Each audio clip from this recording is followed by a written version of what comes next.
Bonjour à toutes et à tous. Écoutez, j'espère que vous allez bien. Je prends d'abord du temps là, pour vous souhaiter là, un bon début d'année, même si on est déjà là, rendu à la troisième de janvier. J'espère que vous avez passé un beau temps des fêtes et que vous vous sentez d'attaque pour l'année 2026. Aujourd'hui, je souhaitais vous faire là, un court vidéo pour vous faire un petit récapitulatif de l'année 2025.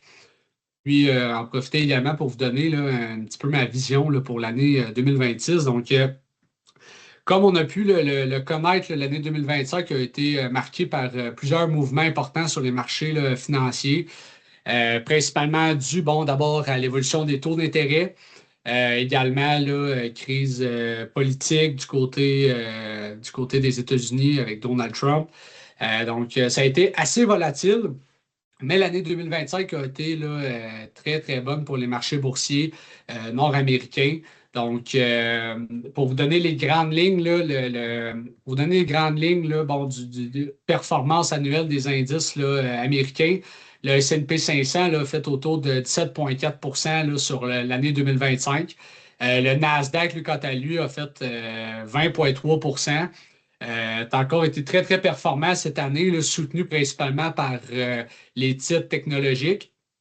Puis, on a là, le Dow Jones qui a fait 13. Ces résultats là, auraient fait une troisième année consécutive de gains à deux chiffres pour les principales bourses américaines, en fait. Qu'est-ce qui explique ça? Ben, c'est sûr que d'un côté, là, le marché en 2025 a été beaucoup soutenu par l'intelligence artificielle. Les grands titres, grandes entreprises comme Nvidia, Microsoft, Apple, Alphabet, Amazon euh, comptent là, bon, pour un grand rendement de l'année 2025. À titre d'exemple, si on regarde la composition du S&P 500, actuellement, 38 du S&P 500 est en fait là, des entreprises, les Magnifiques Seven qu'on appelle, les entreprises que je viens de vous nommer. Qu'est-ce qui explique ça en fait? C'est que, bon, comme j'ai mentionné, c'est des entreprises qui ont pris beaucoup de croissance en 2025. Leur valorisation boursière a augmenté énormément, ce qui fait qu'ils ont pris une plus grande part du marché. Qu'est-ce qui expliquait ça? Ben, en fait, c'est l'intelligence artificielle principalement. Il y a eu d'autres classes d'actifs aussi qui ont bien fait là, en 2025, principalement les métaux précieux. On parle d'ici de l'or. L'or et l'argent, là, en fait, là, ont connu une très, très forte année. L'or qui a augmenté de tout près de 60. Qu'est-ce qui explique ça? C'est principalement là, les mouvements dans le marché. Bon, les investisseurs visaient une valeur refuge qui est en fait l'or. Ça explique là, bon, une partie du pourquoi l'or a pris beaucoup de gains là, en 2025. Qu'est-ce que ça veut dire, ça? Ben, en fait, c'est que 2025, là, on a vraiment connu une concentration sectorielle. Ça veut dire que une grosse part des gains ont été générés par un petit nombre d'entreprises, puis que là, je parle vraiment des entreprises technologiques. Ce que ça peut faire pour 2026, c'est que si nécessairement les attentes ne sont pas atteintes, ça peut entraîner là, une certaine volatilité sur le marché. C'est pourquoi, bon, ça va être important de se diversifier. Même si la technologie, justement, a superformé là, dans les dernières années, demeure quand même que les compagnies de première nécessité, les compagnies en énergie, en santé, etc., offrent actuellement des points d'entrée intéressants là, pour 2026. Donc, euh, En parlant de 2026, qu'est-ce que je vois pour l'année? C'est que nécessairement la technologie, l'intelligence artificielle, on est dans le début d'une grande révolution. Dans les dernières décennies, les grandes révolutions technologiques comme ça ont duré en moyenne 10 à 15 ans. Quand on pense par exemple à l'intelligence artificielle au grand public, comme ChatGPT de ce monde, ça fait quelques années à peine que ça existe et que c'est offert. On a pu voir cette année, par exemple, avec Sora, création de vidéos par l'intelligence artificielle, que ça s'est énormément amélioré dans la dernière année. Donc, on peut clairement dire qu'on est dans le début de cette révolution-là technologique.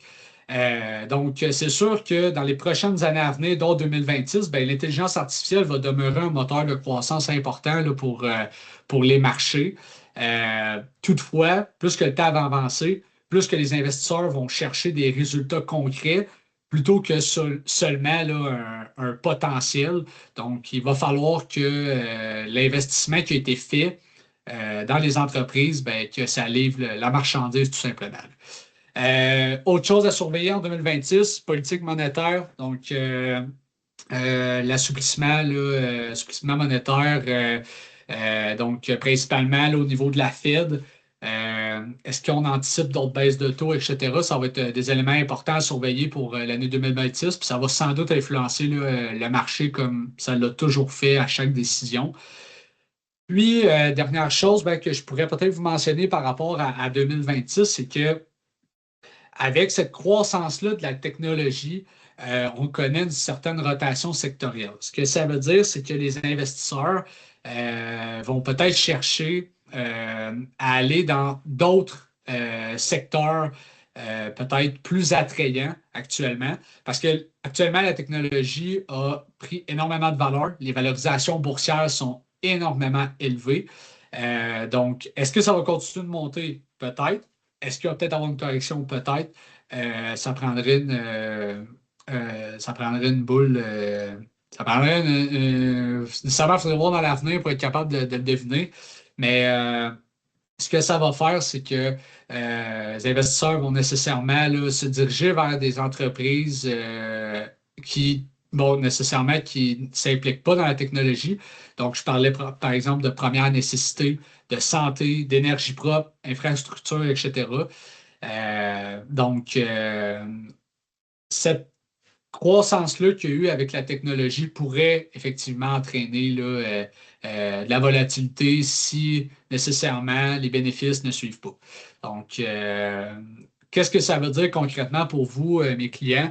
C'est que on a connu une très bonne année 2025, les rendements étaient bons, ça a été super le fun. Pour l'année 2026, ben, la clé, c'est de rester aligné à notre stratégie établie ensemble, selon votre horizon de placement, votre tolérance au risque, vos objectifs, etc. C'est important, oui, de garder un œil au taux d'intérêt, à l'économie, à ce qui se passe alentour de nous, oui, aux valorisations boursières, voir un petit peu le marché, comment il se déroule, mais l'important, c'est de toujours rester aligné à ce qu'on s'est entendu ensemble, à ce qu'on vise. Parce que si notre objectif est établi pour 10, 15, 20 ans, le marché, oui, est important pour 2026, mais c'est de doublement plus important de rester aligné à la stratégie. Donc, j'aurais tendance, là, mettons, pour faire ça court, à vous dire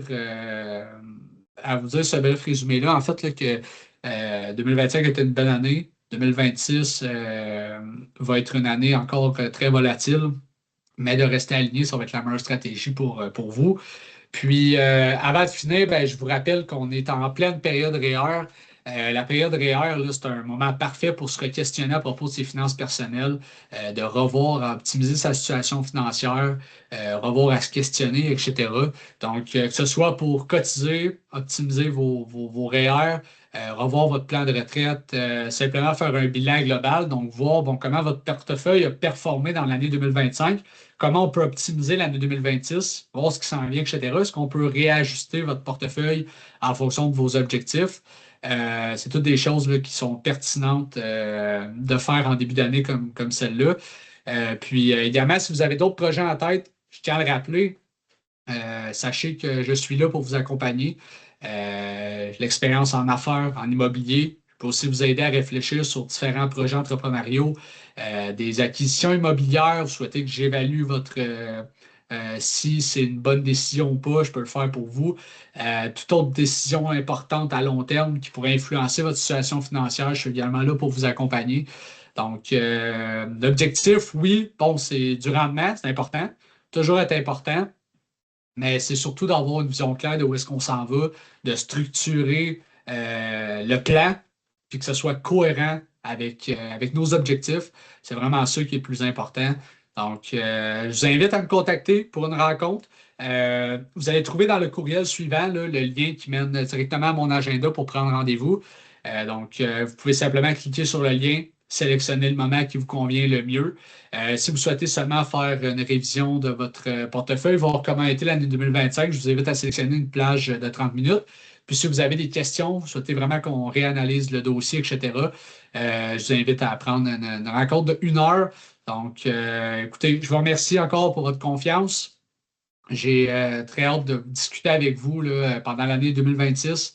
Ça va être encore une très belle année. Puis, seul, on va plus vite, mais ensemble, on va plus loin. Donc, à bientôt.